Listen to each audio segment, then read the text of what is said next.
ایمان، یہ ایمان کے جز ہیں۔ کہ آسمانی کتابیں، دنیا کی ساری کتابوں میں شک ہے، اللہ کی کتاب میں کوئی شک نہیں۔ ذالک الکتاب لا ریب فیہ، کہ یہ وہ عظیم کتاب ہے جس میں کوئی ذرے جتنا بھی شک نہیں۔ اس کتاب میں جو کچھ ہے اس کی کسی بات میں کوئی شک نہیں۔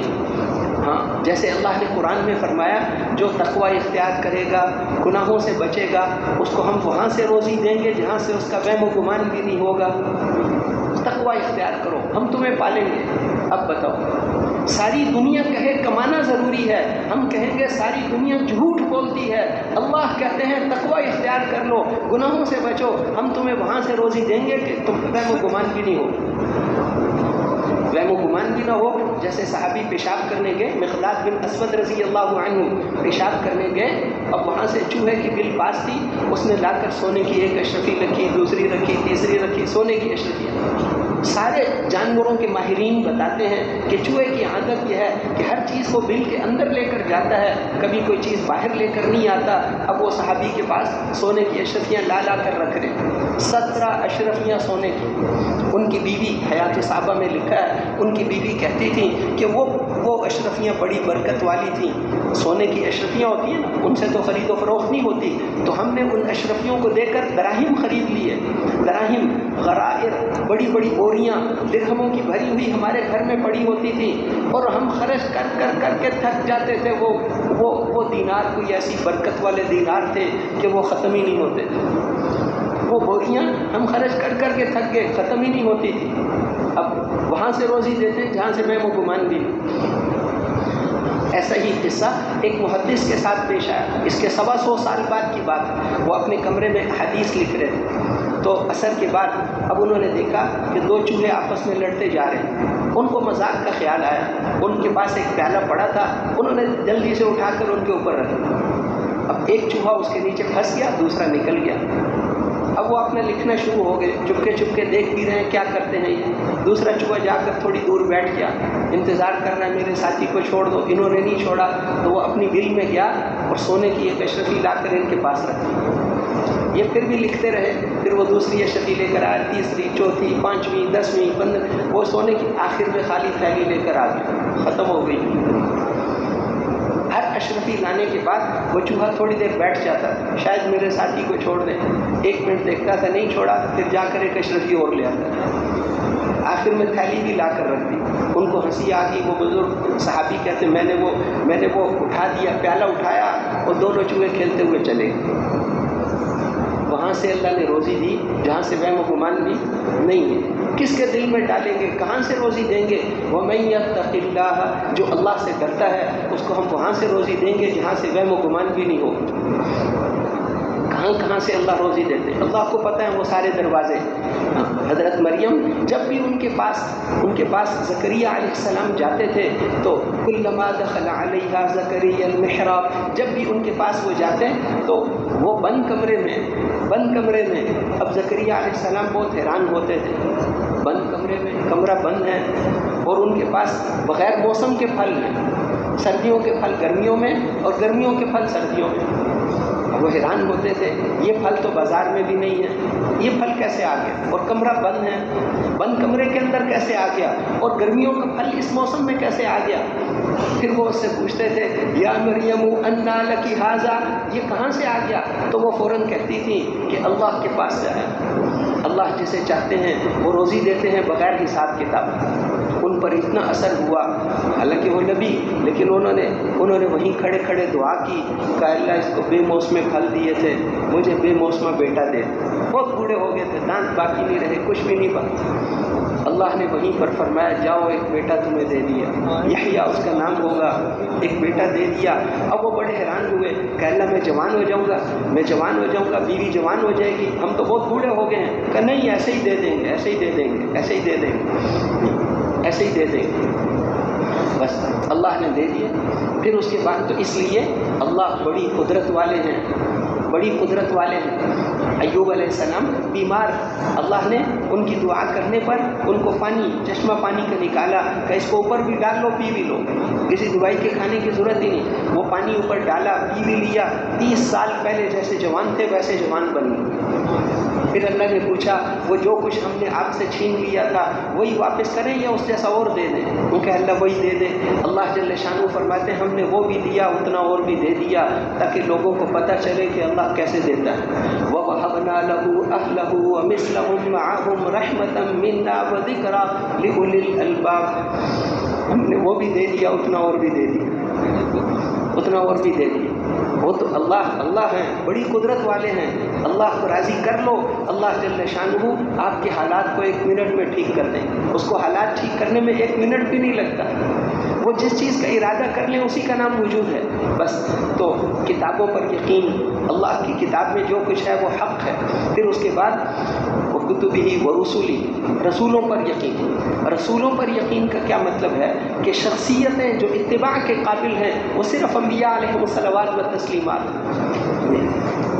کوئی بادشاہ ہونے کی وجہ سے شخصیت نہیں بنتا، اور کوئی وزیر ہونے کی وجہ سے شخصیت نہیں بنتا، اور کوئی سرمایہ دار ہونے کی وجہ سے شخصیت نہیں بنتا، اور کوئی کوٹھیوں میں رہنے کی وجہ سے شخصیت نہیں بنتا، اور کوئی دنیا میں جہازوں میں اڑنے کی وجہ سے شخصیت نہیں بنتا۔ شخصیتیں تو انبیاء علیہم السلام ہیں، شخصیت تو موسیٰ اور ہارون علیہ السلام ہے۔ سلام علی موسیٰ و ہارون، اللہ فرماتے ہیں ان پر سلام ہو، وہ بڑے آدمی، وہ بہت اچھے آدمی تھے، اس لیے ان پر سلام ہو، وہ شخصیتیں ہیں۔ اور سلام حضور نبیوں پر اور حضور صلی اللہ علیہ وسلم شخصیت ہیں۔ اور چاہے ان کے گھر میں 2 مہینے آگ بھی نہ چلے، چاہے بوریے کے نشانات آپ کے مبارک جسم پر ظاہر ہو رہے ہوں، چاہے آپ کو اپنے نواسوں کو زبان چٹا کے چپ کرانا پڑے۔ حضرت حسن حسین دونوں رو رہے ہیں سفر میں، حضرت فاطمہ رضی اللہ عنہا بھی ساتھ تھی، کہ دونوں بچے رو رہے ہیں، کہ کوئی نہ پینے کی چیز ہے نہ کھانے کی چیز ہے۔ آپ نے فرمایا مجھے دے دو، ایک بچہ مجھے دے دو۔ حضرت حسن کو لے کے منہ میں اپنی زبان ڈال دی، وہ چوستے وہ بچہ سو گیا۔ دوسرا ابھی بھی رو رہا تھا کہ یہ مجھے دے دو، دوسرا بچہ بھی مجھے دے دو، اس کے منہ میں اپنی زبان ڈال دی، چوستے وہ بھی سو گیا۔ اس طرح پیاسیں دور کی ہیں اپنے نواسوں کی۔ اس طرح کر حضرت علی ان کو 6 دفعہ تشکیل میں بھیجا، 1 سال میں 6 دفعہ تشکیل میں بھیجا، کھانے کو کچھ نہیں ہے، غریب آدمی کو بیٹی دے دی۔ حضرت علی رضی اللہ عنہ کچھ تھا ہی نہیں، ساروں نے نکاح کے پیغام بھیجے حضرت فاطمہ کو، حضرت ابوبکر نے، حضرت عمر نے، نہیں، سب کو نہیں۔ تو صحابہ نے بیٹھ کر آپس میں مشورہ کیا، انہوں نے کہا ہر ایک کو نہیں حضور فرماتے، صرف ایک حضرت علی رہ گئے، لگتا ہے ان کے انتظار میں ہے، وہ جاتے نہیں۔ تو سب ساتھی مل کر گئے، وہ تو سب ایک دوسرے کے خیرخواہ تھے، انہوں نے آ کے کہا کہ بھائی تیری انتظار میں ہے، ہم سب کہہ چکے، سب کو نہ ہو گئی، اب تم جاؤ۔ تو میں کیسے جاؤں، میرے پاس تو 1 روپیہ بھی نہیں، کچھ ہے ہی نہیں، شادی کے لیے تو کچھ خرچہ چاہیے۔ انہوں نے کہا اللہ کے بندے جاؤ تو صحیح، انہوں نے زور لگا کر بھیج دی۔ اب وہاں جا کر بیٹھے ہوئے ہیں، حضور کے پاس بیٹھے ہوئے ہیں۔ آپ نے فرمایا کہ علی کیسے آئے؟ جو آپ نے فرمایا فاطمہ کی بات کرنے آئے ہو؟ کہ جی ہاں۔ اگر تیرے پاس کچھ ہے؟ کہ کچھ نہیں۔ آپ نے فرمایا وہ زرہ دی تھی تمہیں، مال غنیمت میں سے ایک زرہ تمہیں دی تھی، ہاں لڑائی میں جو پہنتے ہیں، وہ کہاں وہ ہے؟ وہ گھر میں پڑی ہوئی ہے، کہ لے کر آؤ، اس کو بازار میں لے جاؤ، بیچ کر آؤ، مہر ہے، ضرورتیں ہیں۔ وہ بازار میں گئے، آگے حضرت عثمان رضی اللہ عنہ مل گئے۔ کیسے آئے ہو؟ کب وہ حضور کی بیٹی کے ساتھ نکاح کی بات، دوسری بیٹی ان کے نکاح میں تھی، وہ کہا کہ وہ نکاح کی بات چل رہی ہے، اور حضور نے فرمایا کہ یہ زرہ بیچ کر آؤ، وہ کہا مجھے ہی بیچ دو۔ 480 درہم کی انہوں نے خرید لی، 480 درہم بھی دے دیے۔ جب وہ جانے لگے انہوں نے کہا کہ یہ تمہارے کام آئے گی، یہ بھی لے جاؤ، پیسے بھی لے جاؤ، زرہ بھی لے جاؤ۔ وہ واپس آئے حضور کے پاس، پیسے بھی 480 درہم دے دیے، زرہ بھی۔ آپ نے فرمایا یہ کیا ہوا؟ انہوں نے عرض کیا کہ حضرت عثمان بازار میں مل گئے تھے، زرہ کی قیمت بھی دے دی، زیادہ دے دی، اور زرہ بھی مجھے ہدیہ کر دی۔ اچھا چلو، حضرت عمر رضی اللہ عنہ کا کہا اتنے پیسوں سے تم خوشبو خرید کر لاؤ، حضرت ابوبکر کو کہا تم کپڑے خرید کر لاؤ، اور تم فلاں چیز فلاں آدمی، یہ باقی پیسے 400 درہم یہ مہر بن گئے۔ اس آدمی کو بیٹی دی، اس آدمی کو بیٹی دی جس کا کچھ بھی نہیں، جس کے پاس کچھ بھی نہیں۔ اور پھر وہاں پر جو ہے ان کے ساتھ کیسا رویہ اور ساری چیز، ان کو 2-3 چیزیں دے دی۔ ہم کہتے ہیں جہیز دیتے تھے، باقی بیٹیوں کو کیوں نہیں جہیز دیا؟ ان کو جہیز دیا اس لیے کہ حضرت علی آپ کی پرورش میں رہتے تھے، شروع سے آپ نے اپنے چچا سے بات کی تھی، حضرت خدیجہ کے ساتھ شادی کر کے آپ مالدار ہو گئے، تو آپ نے چچا عباس کو کہا کہ میں اور آپ دونوں مالدار ہیں، اور ابو طالب جو ہیں چچا میرے وہ بہت غریب ہیں، ہم ان کی اولاد بہت ہے، 4 بیٹے ہیں، ہم ان کو تقسیم کر لیتے ہیں تاکہ ان پر بوجھ کم ہو۔ تو انہوں نے کہا ٹھیک ہے چلو بات کرتے ہیں۔ انہوں نے جا کر بات کی تو ابو طالب نے فرمایا ٹھیک ہے، عقیل کو میرے لیے چھوڑ دو، ایک بیٹا باقی تم لے لو۔ تو حضرت علی حضور کے حصے میں آ گئے، بچپن سے ان کی تربیت آپ نے کی تھی، اس لیے ان کو جہیز میں 2-3 چیزیں بیٹی کو، ایک نیچے تکیہ، ایک ایسی چیز، کچھ ایک چکی اور کچھ 2-4 چیزیں دے دیں، اس لیے کہ اس کے پاس تو کچھ تھا ہی نہیں، اس لیے ان کو یہ چیزیں دے دی، باقی بیٹیوں کو نہیں دی۔ خیر مقصد یہ ہے کہ سادگی سے شادی کرنا، اپنی معاشرت کو سادگی والا بنانا، یہی صحابہ کو سکھا کر گئے۔ حضرت عائشہ رضی اللہ عنہا فرماتی تھی ایک جوڑا تھا میرے پاس، مجھے ہدیے میں ملا تھا، مدینے میں جس عورت کی شادی ہوتی تھی وہ میرے سے کپڑے مانگ کر لے جاتی، برکت بھی آ جائے گی اور شادی بھی گزر جائے گی۔ ایک جوڑے میں 150 عورتوں کی شادیاں ہو گئی۔ پھر فرماتی تھی ہمارے جسم نے کبھی سونا نہیں دیکھا تھا، لیکن اللہ کی قسم ہماری زندگی جنت جیسی زندگی تھی، ایسے تھی جیسے ہم جنت میں رہتے ہیں۔ اب بتاؤ، دنیا کی چیزیں نہیں تھیں لیکن ایمان اور اعمال کی وجہ سے وہ فرماتے تھے ہماری زندگی جنت جیسی زندگی تھی، جنت جیسی زندگی تھی۔ تو اس لیے یہ اعمال تو نبیوں انبیاء علیہم السلام شخصیت ہیں، اور جو ان کے رنگ میں رنگا ہوا ہوگا وہ بھی شخصیت بن جائے۔ حضرت ابو بکر صدیق رضی اللہ عنہ ان کے رنگ میں، حضور کے رنگ میں رنگے ہوئے۔ وہ کہتے تھے صحابہ کے سامنے آئینہ، حضور صلی اللہ علیہ وسلم کے سامنے آئینہ رکھو۔ علماء بھی فرماتے ہیں کہ وہ اس کے اندر جو صورت آئی وہ ابو بکر ہیں اور آپ اصل وہ حضور ہیں، ان کی زندگی حضور کی زندگی کا نمونہ تھی، آپ کی زندگی کا نمونہ تھا۔ ایک آدمی آیا ان کے زمانے میں کہ مجھے حضور جیسی نماز سیکھنی ہے، حضور والی نماز سیکھنی ہے۔ لوگوں نے کہا وہ ابو بکر نماز پڑھ رہے ہیں، اللہ اکبر سے سلام پھیرنے تک ان کی نماز میں اور حضور کی نماز میں کوئی فرق نہیں، ان کی نماز کو دیکھ لو، ان کی نماز کو دیکھ لو، حضور والی نماز ہے، حضور صلی اللہ علیہ وسلم والی۔ تو زندگی انہی جیسی، انہی سے سارا کچھ، انہی کی زندگی کو اپنایا۔ بدر میں حضرت علی رضی اللہ عنہ نے ایک دفعہ پوچھا، اپنے زمانے خلافت میں منبر پہ لوگوں سے پوچھا کہ مجھے یہ بتاؤ صحابہ میں سب سے زیادہ بہادر کون تھا؟ تو بعض لوگوں نے کہا کہ آپ ہی ہیں، اس لیے کہ عمرو بن عبد ود 1000 آدمیوں سے لڑنے والا پہلوان تھا، حضرت علی رضی اللہ عنہ نے اس کے 2 ٹکڑے کر دیے تھے۔ مرحب خیبر میں 2 ٹکڑے کر دیے تھے۔ عثمان ابن طلحہ 1000 سے لڑنے والا 2 ٹکڑے کر دیے، جس سے بھی لڑے وہ بہت لڑائی۔ لوگوں نے کہا کہ آپ ہی سب سے بڑے بہادر صحابی ہیں، انہوں نے فرمایا کہ نہیں، یہ جواب نہیں ہے ان کا۔ میں تو ان کو کہا کہ اللہ کا شکر ہے میں جس سے بھی لڑا ہوں کبھی ہارا نہیں ہوں، لیکن میں تمہیں بتاتا ہوں کہ سب سے بہادر تو حضرت ابو بکر تھے، اس لیے کہ مکے میں جب شروع میں حضور نے دعوت والی محنت کی تو لوگ آ کر آپ کو تکلیفیں پہنچاتے تھے، اس وقت سوائے ابو بکر کے کوئی ان کافروں کو نہیں چھوڑاتے تھے، یہ ان میں گھس جاتے تھے اور ان کو کہتے تھے اتقتلون رجلا ان یقول ربی اللہ، تم اس لیے ان کو مارتے ہو کہ کہتے ہیں میرا رب اللہ ہے۔ حضرت عبداللہ ابن مسعود اور دوسرے لوگ کہتے ہیں، وہ تو غریب تھے، وہ کہتے ہیں ہم تو آگے بڑھنے کی ہمت ہی نہیں کرتے تھے، بڑے بڑے سردار ہیں، اب حضور کو مار رہے ہیں ہم کیا کریں؟ حضرت ابو بکر جا کر ان کو دور کرتے تھے، اتقتلون رجلا ان یقول ربی اللہ، اس لیے مارتے ہو کہ کہتے میرا رب اللہ ہے، کوئی اور بات ہے تو بتاؤ نا۔ بس پھر حضرت علی نے فرمایا ہاں کہا کہ بدر کی رات میں بھی میں نے دیکھا تھا، یہ کہا گیا کہ حضور کے پہرے پر، حضور کے پہرے پر کون لگے گا؟ آپ کا خیمہ جہاں لگایا گیا ادھر کافر ہیں ادھر مسلمان ہیں، اب رات کو خطرہ ہے۔ تو انہوں نے فرمایا اللہ کی قسم سوائے ابو بکر کے کوئی نہیں اٹھا تھا، ساری رات تلوار دے کر کھڑے رہے، کہیں کوئی آواز آتی تھی تو وہاں جا کر اس خطرے کو دیکھتے تھے۔ اور ہجرت کی رات میں کبھی حضور کے آگے کبھی حضور کے پیچھے، کہ جب آگے کے دشمنوں کا خیال آتا ہے تو آگے چلتا ہوں، پیچھے کے کافروں کا خیال آتا ہے تو آپ کے پیچھے پیچھے چلتا ہوں تاکہ آپ کو کوئی تکلیف نہ پہنچے۔ اس لیے انہوں نے کہا پھر ان کے سب سے بہادر وہی تھے، انہوں نے اس دن حضور کی مدد کی تھی جس دن ان کی مدد کرنے والا کوئی نہیں تھا۔ پھر اس کے بعد کہا کہ یہ بتاؤ کہ وہ فرعون کی قوم، یہ لفظ اصل میں فرعون کی قوم کا ایک آدمی تھا جو چپکے سے ایمان لایا تھا، وہ یہ جملہ کہا کرتا تھا جو حضرت ابو بکر صدیق رضی اللہ عنہ جو جملہ سرداروں کو کہتے تھے، یہ جملہ اصل میں فرعون کی قوم کے ایک آدمی کا تھا۔ اللہ نے قرآن میں اس کو نقل کیا۔ فرعون کی قوم کا ایک آدمی تھا، وہ چھپ چھپ کے ایمان لایا، وہ موسیٰ علیہ السلام کی مدد کرتا تھا، تو وہ اپنی قوم کو کہتا تھا اتقتلون رجلا ان یقول ربی اللہ، اس لیے مارتے ہو موسیٰ علیہ السلام کو کہ کہتے میرا رب اللہ ہے، اور کوئی بات ہے تو بتاؤ نا۔ یہی جملہ حضرت ابوبکر بھی کہتے تھے۔ تو حضرت علی نے پھر لوگوں سے کہا کہ مجھے یہ بتاؤ کہ وہ آدمی، وہ فرعون کی قوم کا وہ آدمی بہتر تھا یا ہمارے حضرت ابوبکر بہتر ہے؟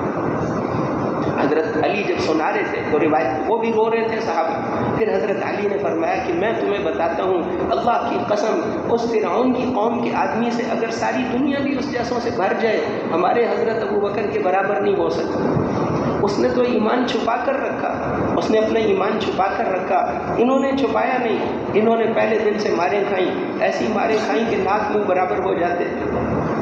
یہ چھپانے والے نہیں تھے۔ اس جیسے آدمیوں سے، فرعون کی قوم کے رجل مومن سے ساری دنیا بھی بھر جائے ہمارے حضرت ابوبکر کے برابر نہیں ہو سکتی۔ حضرت ابوبکر انہوں نے اس وقت خرچ کیا جب کوئی خرچ کرنے والا نہیں تھا، اس وقت لگایا، اس وقت آپ کی مدد فرمائی جب کوئی مدد کرنے والا نہیں تھا، پہلے دن سے ساتھ دینا شروع کیا اور آخری دن تک ساتھ دیا۔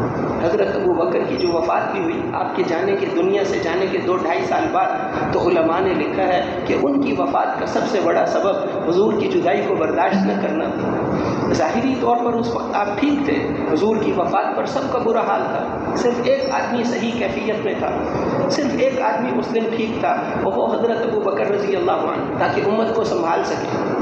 حضرت عمر فرماتے تھے میں اس دن سمجھ گیا تھا کہ حضور کے بعد امت کو سنبھالنے والا ابو بکر کے علاوہ کوئی اور نہیں ہو سکتا۔ صحابہ کہتے تھے کہ اس دن اگر حضرت ابو بکر نہ ہوتے تو دنیا سے دین ختم ہو جاتا، دین ختم ہو جاتا۔ اس لیے حضرت عمر ان کو کہا کرتے تھے کہ تم میرے ساتھ سودا کر لو، ایک رات اپنی مجھے دے دو، وہ ہجرت والی رات جو حضور کے ساتھ گزاری تھی، میری ساری زندگی کی نیکیاں لے لو۔ اور کبھی ان کو فرماتے تھے کہ اے ابو بکر وہ ایک دن مجھے دے دو جو حضور کے جانے کے بعد جو آپ امت کو جمایا تھا اور جو آپ نے اس وقت امت کو سنبھالا تھا، وہ ایک دن مجھے دے دو اور میری ساری زندگی کی نیکیاں لے لو۔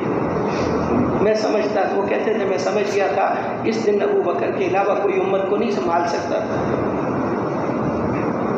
پہلے تو حضرت اسامہ رضی اللہ عنہ کے لشکر کو روانہ کرنے کا وقت آیا تو لوگوں نے کہا کہ بالکل روانہ نہیں کرنا چاہیے، ہرقل قیصر روم فوج لے کر آ گیا ہے اور مسلمہ کذاب کی فوج، سجاح کی، یہ ساری ایک مدینہ منورہ کی بستی۔ تو حضرت ابو بکر رضی اللہ عنہ نے ان کو کہا کہ ہم آپ لوگوں کے ساتھ مشورہ نہیں کریں۔ مشورہ کیوں دیتے ہو؟ حضور نے فرمایا تھا کہ اسامہ کے لشکر کو روانہ کرو، ہم اس کو روانہ کریں گے، چاہے ہمیں جانور آ کر ہمارے بوٹیاں کھا جائیں، ہم پھر بھی روانہ کریں گے۔ جس جھنڈے کو حضور نے باندھا تھا ابو بکر اس کو کبھی نہیں کھولے گا، اس جھنڈے کو میں کبھی نہیں کھولوں گا، اس کو روانہ کرنا ہی پڑے گا چاہے حالات کتنے بھی خراب ہوں۔ سب نے کہا ٹھیک ہے۔ پھر لوگوں نے کہا کہ امیر صاحب ہی بدل دو۔ حضرت اسامہ کی ابھی داڑھی بھی نہیں آئی، ان کے والد کو حضور ہمیشہ، جن کو آپ نے بیٹا بنایا تھا، ان کو ہر جماعت میں امیر بناتے تھے کیونکہ وہ بہت تواضع سے جماعت کو چلاتے تھے، جیسا امیر کو ہونا چاہیے وہ ویسے ہی۔ تو وہ تو غزوہ موتا میں شہید ہو گئے، اس لیے آپ نے آخری جو جماعت بنائی تو ان کے بیٹے حضرت اسامہ کو کہا کہ یہی امیر ہے۔ حالانکہ اس لشکر میں حضرت ابو عبیدہ بن جراح رضی اللہ عنہ بھی تھے، حضرت عمر ابن خطاب بھی تھے، بڑے بڑے صحابہ تھے، لیکن آپ نے اس نوجوان کو امیر بنا دیا۔ اب لوگوں نے یہ مسئلہ اٹھایا حضور کے جانے کے بعد، انہوں نے کہا آپ ہمیں بھیج رہے ہو، ہمارے دل زخمی ہیں، اللہ کے رسول دنیا سے چلے گئے اور آپ ہمیں بھیج رہے ہو تشکیل پر، تو کم از کم امیر کوئی پرانا ساتھی مقرر کر، نیا آدمی امیر بنا دیا۔ تو لیکن حضرت ابو بکر سے بات کون کرے؟ ایمان کا روب ہوتا ہے، جتنا جس کا ایمان مضبوط ہو اتنا روب زیادہ ہوتا ہے۔ حضرت ابو بکر سے حضرت عمر کے علاوہ کوئی بات نہیں کر سکتا، بالکل سیدھے انہی کے اندر رہتے تھے، لیکن ایمان۔ اب حضرت ابو ساروں نے حضرت عمر کو کہا آپ بات کریں، وہ آئے، انہوں نے آ کر بات کی کہ سارے لوگ کہتے ہیں کہ امیر صاحب بدل دو، حضرت ابوبکر نے اٹھ کر ان کی داڑھی پکڑ لی کہ تیری ماں تجھے روئے، جس آدمی کو حضور نے امیر بنایا ہے میں اس کو بدل سکتا ہوں؟ بالکل نہیں بدلوں، وہی امیر ہے، اس کو کوئی نہیں بدل سکتا۔ بس ٹھیک ہے، حضرت عمر نے کہا ٹھیک، باہر جا کے انہوں نے سمجھا دیا بھائی امیر نہیں بدلے گا، یہی فیصلہ ہوا ہے، جاؤ اسی کے ساتھ جاؤ۔ سب چلے گئے ماننے والے۔ اس لیے بزرگ فرماتے ہیں آج کل کے امیر کا یہ حق نہیں بنتا کہ وہ لوگوں کو کہے کہ حضرت عمر سب کے خلاف، حضرت ابوبکر سب کے خلاف، رائے کے خلاف فیصلہ کرتے تھے، میں بھی سب کی رائے کے، وہ حضرت ابوبکر تھے، تم حضرت ابوبکر نہیں ہو، وہ حضرت ابوبکر والا ایمان تھا، اس لیے تم تو اس درجے۔ اب جو امیر ہے اس کو ساتھیوں کو دیکھ کر چلنا چاہیے، ساتھیوں پر شفقت، نرمی، ان کے ساتھ گزارا کر، ان کے ساتھ لے کر چلے۔ یہ نہ کہے کہ حضرت ابوبکر ساروں کے خلاف فیصلہ کرتے تھے، میں بھی کروں گا، تو وہ حضرت ابوبکر تھے، ان کا ایمان، ان کا تقویٰ، ان کی صفات۔ تو اس لیے وہاں پر حضرت ابوبکر رضی اللہ عنہ نے یہ کیا۔ پھر حضرت ابوبکر نے کہا کہ یہ تو اللہ کے رسول کا حکم تھا، اب وہاں لوگوں نے زکوٰۃ دینے سے انکار کیا ہے، اب ہم سب کو جانا پڑے، یہ اللہ کا حکم ہے، اقیموا الصلاۃ آتوا الزکاۃ، دونوں کو اللہ نے اکٹھے بتایا ہے، نماز قائم کرو، زکوٰۃ ادا کرو۔ وہ لوگوں نے زکوٰۃ میں تبدیلی کر دی، زکوٰۃ ادا نہیں کرتے، بعض دیتے نہیں، بعض کہتے ہم خود دیں گے، ان کے پاس بھی جانا ہے۔ تو سب نے کہا کہ دیکھ لو حالات کتنے خراب ہیں، ایک ہی لشکر، حضرت عمر نے بھی کہا کہ ایک ہی لشکر تھا، وہ تو آپ نے بھیج دیا حضرت اسامہ کا، پیچھے تو کوئی ہے نہیں، وہ لوگ کلمہ پڑھتے ہیں، نماز پڑھتے ہیں، فی الحال نماز زکوٰۃ کے مسئلے کو چھوڑ دو۔ حضرت ابوبکر پھر ممبر پر، سب کی یہی رائے ہے، حضرت ابوبکر رضی اللہ عنہ ممبر پر چڑھ گئے اور انہوں نے فرمایا کہ حضور صلی اللہ علیہ وسلم کس حال میں آئے تھے، کتنی تکلیفیں برداشت کی ساری زندگی، اور کیسے دین کو زندہ کیا۔ اگر حضور صلی اللہ علیہ وسلم کے زمانے میں جو آدمی اونٹ کے ساتھ باندھنے والی رسی زکوٰۃ میں دیتا تھا، اگر میرے زمانے میں اونٹ دے گا اور رسی نہیں دے گا، اللہ کی قسم رسی جتنی کمی بھی برداشت نہیں کروں، بالکل کمی برداشت نہیں کروں۔ لوگوں نے کہا کہ آپ کہتے ہو سب چلے جاؤ، پیچھے ہماری بیویوں کی تو خیر ہے، عورتیں اکیلی رہ جائیں گی، ہماری بیویوں کو چھوڑو، امہات المومنین کی حفاظت کون کرے؟ تو حضرت ابوبکر رضی اللہ عنہ ایسے جمے تھے کہ انہوں نے اس وقت فرمایا کہ اگر تم سب کے سب چلے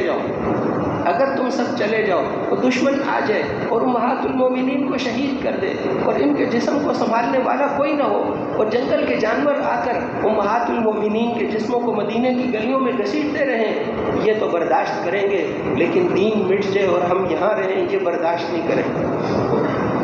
امہات المومنین جو ہیں انہوں نے مرنا تو ہے ہی ہے، تم موت کی بات کر رہے ہو، ان کا مرنا تو ہم سب نے ہے، مرنے کا کوئی مسئلہ ہی نہیں ہے، مرنے کا دین میں کمی آنا برداشت نہیں ہے، دین میں کمی نہیں آنا دیں گے، وہ کہ ہم تیار ہیں، سب کو روانہ کر دیا۔ اللہ جل شانہ نے 1 مہینے بعد جس سطح پر حضور امت کو چھوڑ کر گئے تھے وہیں پر پہنچا دی۔ پھر حضرت عمر نے سب کو جمع کیا اور کہا اب مصر اور شام کی فتوحات کو شروع کرو، مصر اور شام سے اپنے ہم جماعتیں بھیجیں گے، وہ جا کر ان کو دعوت دیں گے، ہر ایک کو سمجھا کر بھیجتے تھے، دعوت دو، وہ قبول نہیں کرتے تو پھر ان کو کہو جزیہ دے دو، ہم تمہاری حفاظت کریں گے، ہم تمہاری حفاظت کریں گے، اگر یہ بھی نہیں مانتے تو پھر آپریشن کرنا پڑے، پھر ان کو جو ہے پھر ان کے ساتھ ہم جہاد کریں۔ مصر اور شام کی فتوحات کی بنیادیں حضرت ابوبکر صدیق رضی اللہ عنہ رکھ کر گئے تھے، اس لیے تو وہ حضرت علی رضی اللہ عنہ فرماتے تھے کہ سب سے افضل، سب سے بہادر تو حضرت ابوبکر صدیق رضی اللہ عنہ تھے۔ تو اس لیے وہ حالات اس طریقے سے جمنا، بات یہ آ رہی تھی کہ نبیوں، انبیاء علیہ السلام پر ایمان، اللہ نے جو نبی بھیجے ہیں سب حق ہیں، ہم تو اپنے رسول کی اتباع کریں گے، ہمیں تو اسی کا حکم ہے، آمنت باللہ و ملائکتہ و کتبہ و رسلہ والیوم الآخر، قیامت کے دن پر ایمان اور اچھی بری تقدیر پر ایمان اور مرنے کے بعد اٹھنا ہے، یقینی بات ہے، یہ ایمان کے 7 لائنیں ہیں، ان کو پکا کرنا، اور پھر عمل، ایمان اور اعمال صالحہ، اعمال صالحہ کی 4 لائنیں ہیں، ایک تو عبادات، نماز، روزہ، زکوٰۃ، حج، یہ ساری عبادات ہیں، عبادات کے اندر جو اللہ کے احکام ہیں وہ آسان ہیں، تھوڑے ایمان سے بھی پورے ہو جاتے ہیں۔ آگے اس سے اگلی لائن ہے، اس کے بعد دین کا اگلا حصہ ہے معاملات، لین دین حضور کے طریقے پر ہو، لین دین آپ کے طریقے پر ہو، جی سنت کے مطابق ہو، پورا تولنا، پورا نہیں تولے گا اس کی زندگی میں کبھی خوشیاں نہیں آئیں، کیونکہ حکم توڑ رہا ہے، اس کے جتنے اس کے مسائل ہیں ان کو سیکھنا۔ ایک حکم ہے کہ رہو تو بھائیوں کی طرح اور معاملہ کرو اجنبیوں کی طرح، بھائیوں کی طرح رہو لیکن معاملہ کرو اجنبیوں کی طرح۔ باپ ہوتا ہے، باپ کے کاروبار میں بیٹا بھی شریک ہو جاتا ہے، ویسے ہی چلتا رہتا ہے، بعد میں دوسرا بیٹا آ جاتا ہے، تیسرا بیٹا آ جاتا ہے، حالانکہ شروع سے حکم ہے، طے کرنا چاہیے کہ یہ بیٹا اس کے ساتھ کیوں شریک ہوا۔ ویسے ہی باپ کی مدد کر رہا ہے، یا اس کا پارٹنر بن کر مدد کر رہا ہے، اس کا شریک بن کر، یا ملازمت پر کام کر رہا ہے، کس پر کام کر رہا ہے؟ تعاشروا کالاخوان وتعاملوا کالاجانب، بات واضح ہونی چاہیے۔ باپ گھر بنا رہا ہے، بیٹا بھی بیچ میں حصہ ڈال رہا ہے، کس لیے کر رہا ہے؟ یہ قرضہ دے رہا ہے یا اس گھر میں حصے دار بن رہا ہے؟ بعد میں جھگڑے ہوں گے، بات واضح نہیں ہوتی تو بعد میں جھگڑے ہوتے ہیں، اس لیے ہر ایک کی ملکیت واضح ہونی چاہیے۔ ایک آدمی فوت ہو گیا، اس کی فوراً اس کی وراثت کو تقسیم کرنے کا حکم ہے۔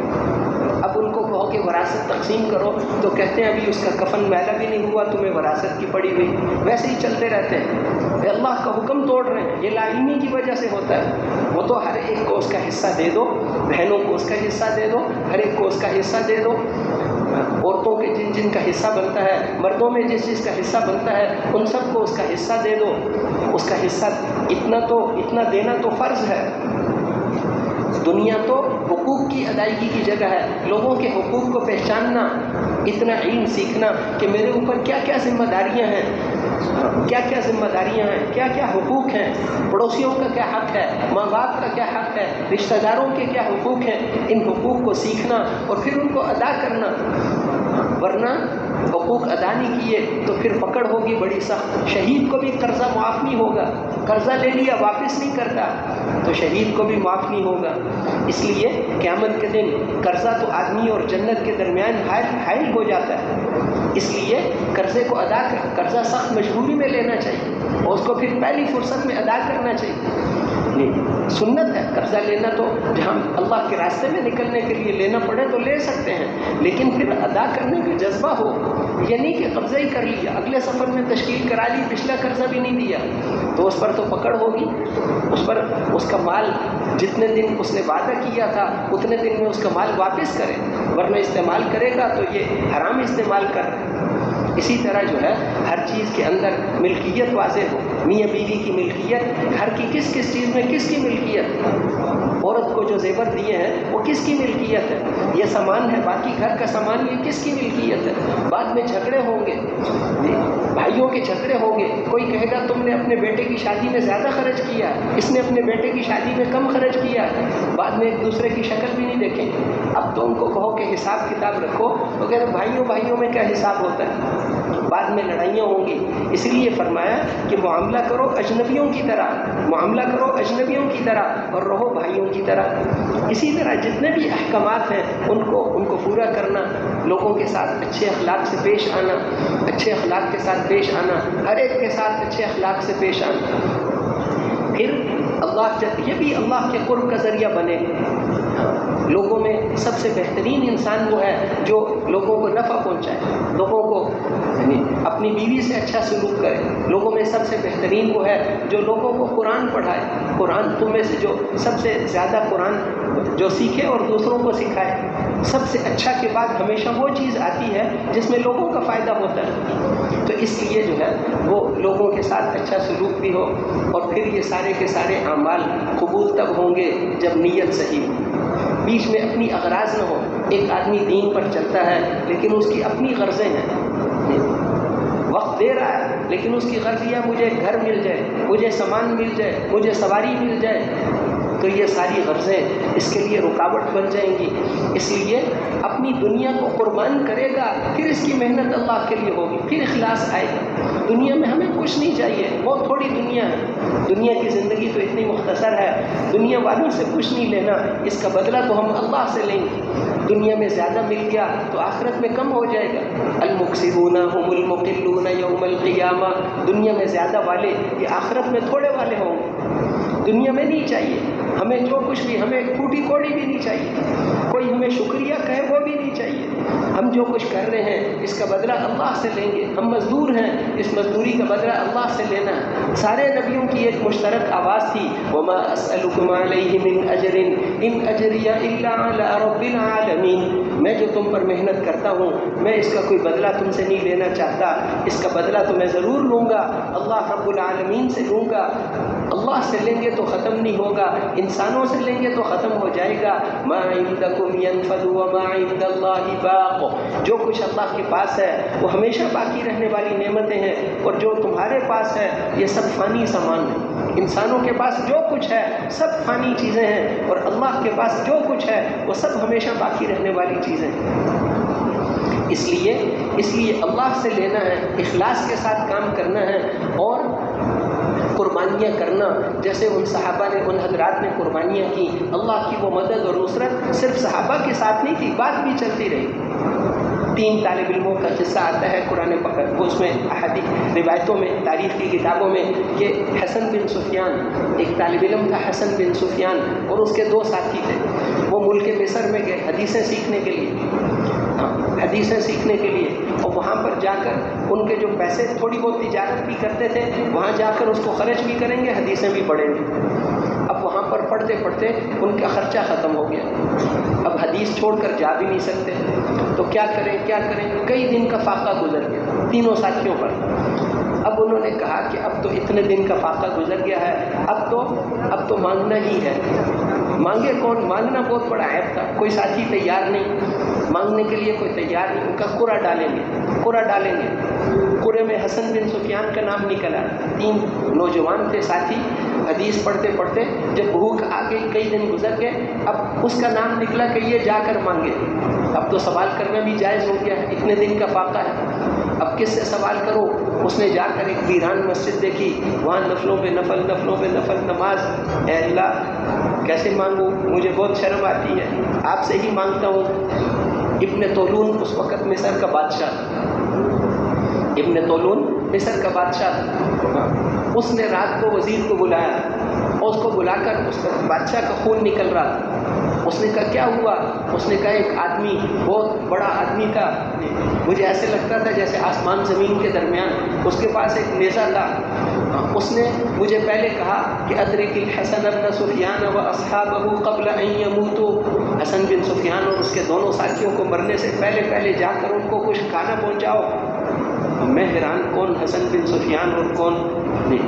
کہتا ابھی میں دیکھ ہی رہا تھا، اتنے میں وہ میرے دیوار تک پہنچ گیا، یہاں کھڑا ہو کے بھی مجھے یہی کہا. میں ابھی اس کو گھور رہا تھا، اتنے میں وہ میرے پاس آ گیا، وہ مجھے یہاں پر مارا، ہلکا سا خون نکل رہا ہے، دیکھو بادشاہ کا خون بہہ رہا ہے. ان کو مجھے آ کر وہ کہہ رہا ہے پتہ کرو کیا ہوا ہے. حسن بن سفیان تلاش کرو. وہ پہنچ گئے جہاں حسن بن سفیان اور اس کے ساتھی، وہاں وہ وزیر پہنچ گیا. حسن بن سفیان کون ہے؟ حسن بن سفیان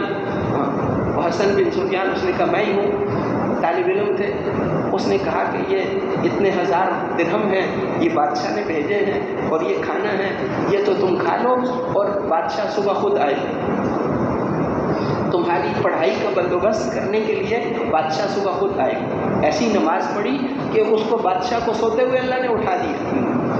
اب وہ وزیر کھانا بھی لے آیا، سب کچھ. اب ان طالب علموں نے مشورہ کیا کہ ہم تو حدیث کا سبق چھوڑ کر نہیں جا رہے تھے، اب ہماری تو مشہوری ہو جائے گی، لوگ کہیں گے کہ بادشاہ آیا، بادشاہ ان کو کھانا دینے آیا.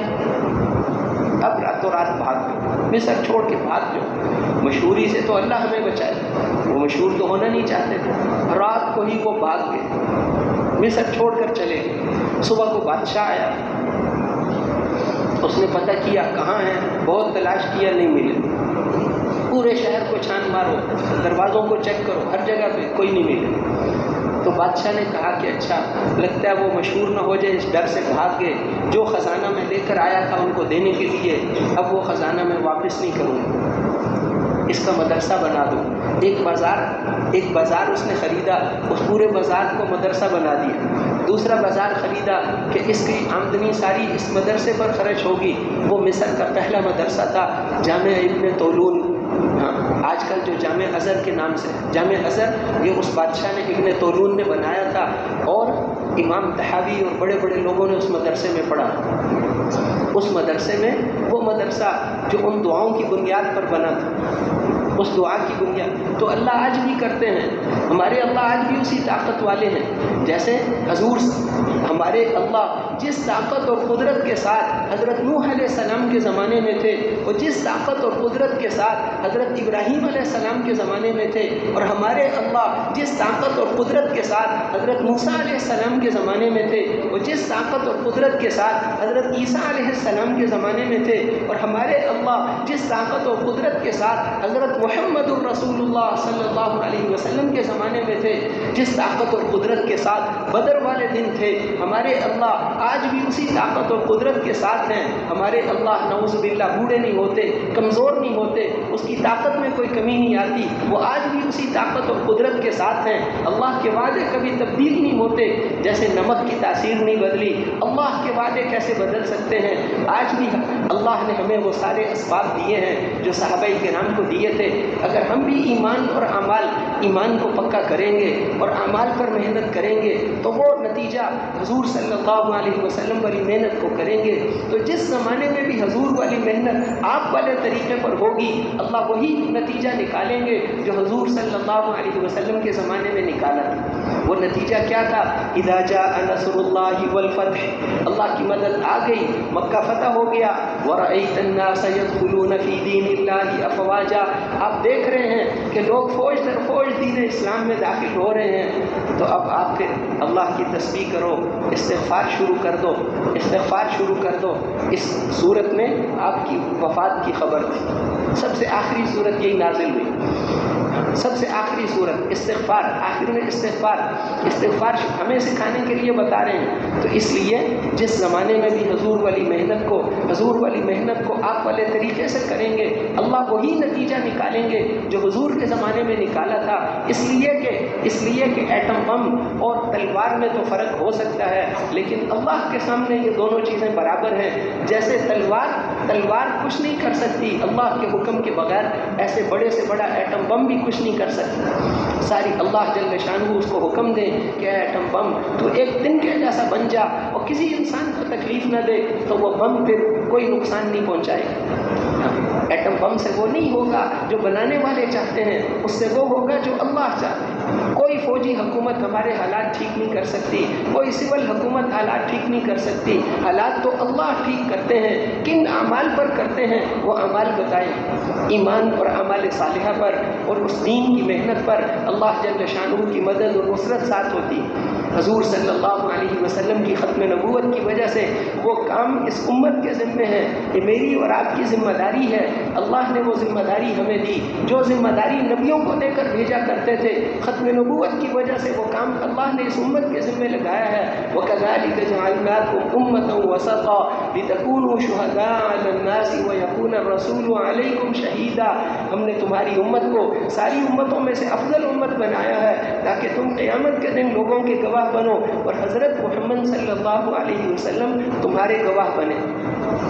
ساری دنیا کے انسانوں کے پاس جانا ہے، ان سے کچھ لینے کے لیے نہیں جانا۔ اے امریکہ، چین، روس، جاپان والوں، دنیا کی ساری حکومتوں والوں، تمہیں تمہاری حکومتیں مبارک ہوں اور تمہیں تمہارے سامان مبارک ہوں، ہمیں تمہاری کسی چیز کی ضرورت نہیں۔ کلمہ پڑھ لو تاکہ جہنم سے بچ کر جنت میں چلے جاؤ۔ ہم ساری دنیا کے انسانوں کے خیر خواہ ہیں، ساری دنیا کے انسان ان کی آخرت سنور جائے، جہنم سے بچ کر جنت میں جانے والے بن جائیں۔ اس تھوڑی سی زندگی میں تکلیف برداشت کر لو، مرنے سے تمہارا اکرام شروع ہوگا اور ایسی نعمت شروع ہوگی، ایسی عید شروع ہوگی جو عید کبھی بھی ختم نہیں ہوگی۔ رمضان ایک مہینہ صحیح گزارو